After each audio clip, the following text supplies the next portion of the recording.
Hello दोस्तों, विनी story house के रहस्यमय कहानी की दुनिया में आप सबों का फिर एक बार स्वागत है। आज मैं वो कौन थी कहानी श्रृंखला की दूसरी भाग लेकर आई हूँ। दोपहर का समय था।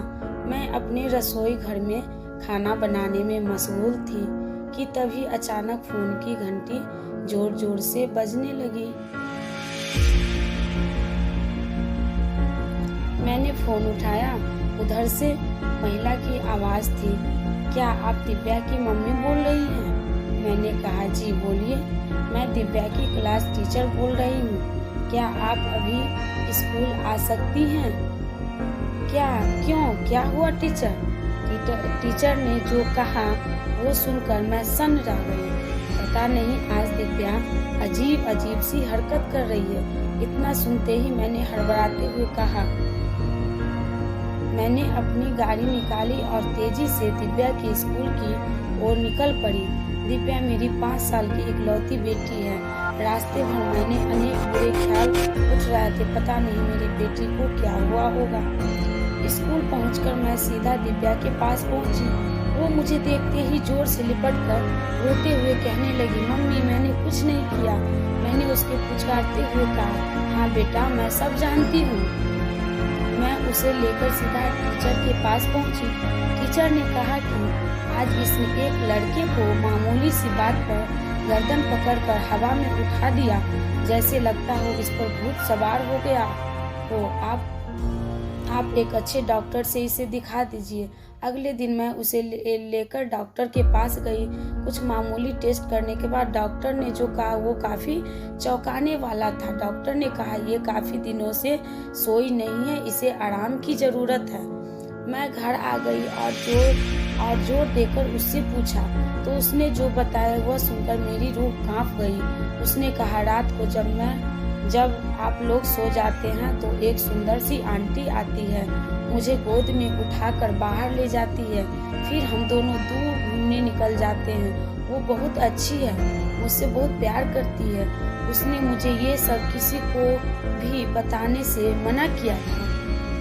दिव्या जितनी आसानी से ये सब बोल रही थी, उससे कई गुना तेजी से मेरी धड़कन बढ़ती जा रही थी। मैंने तुरंत अपने पति को फोन किया और जल्द से घर पहुंचने के लिए कहा। कुछ ही देर बाद उसके पापा भी आ गए। दिव्या ने उन्हें भी यही सब बात बताई। उन्होंने बड़े प्यार से पुचकारते हुए कहा, तो क्या हम लोग भी घूमने चले? दिव्या चौंकते हुए बोली, हाँ पापा, नानी घर। हम लोगों ने उसी दिन निकलने का प्रोग्राम बनाया। दिव्या काफी खुश थी नजर आ रही थी, क्योंकि पहली बार वह नानी घर जा रही थी। मैंने खुद भी जल्द से जल्द इस घर से दूर निकल जाना चाहती थी। अपने गांव की सीमा में जैसे ही हमारी गाड़ी ने प्रवेश किया, लगा कि किसी परिचित ने मुझे आवाज दी। चूंकि पहुंचते पहुंचते अंधेरा हो चुका था, इसीलिए साफ साफ कुछ दिखाई नहीं दिया। मेरी माँ से मिलकर दिव्या काफी खुश थी। वह सबके साथ तुरंत घुल मिल गई। यह सब देखकर मैं खुद को काफी रिलैक्स महसूस कर रही थी।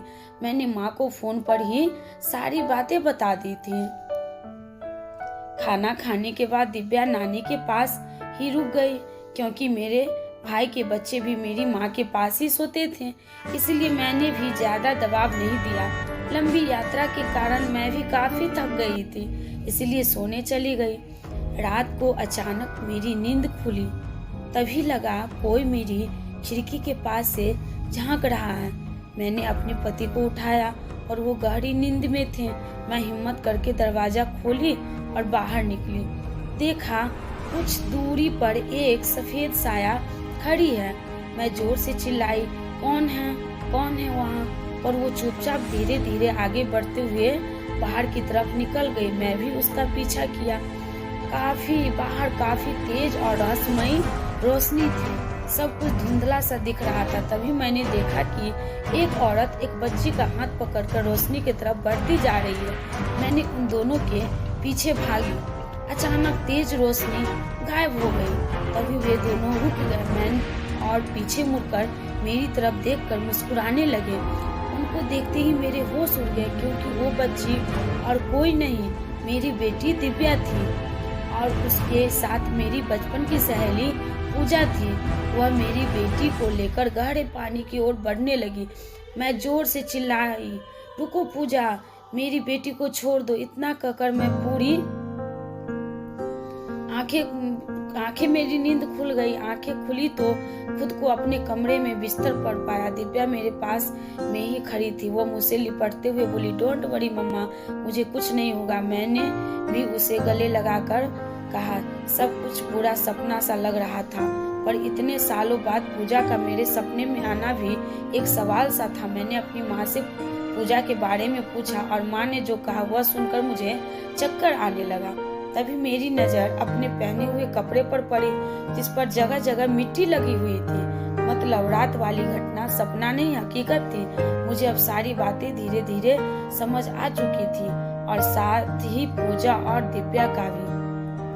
आगे की कहानी जानने के लिए देखें वो कौन थी भाग 3।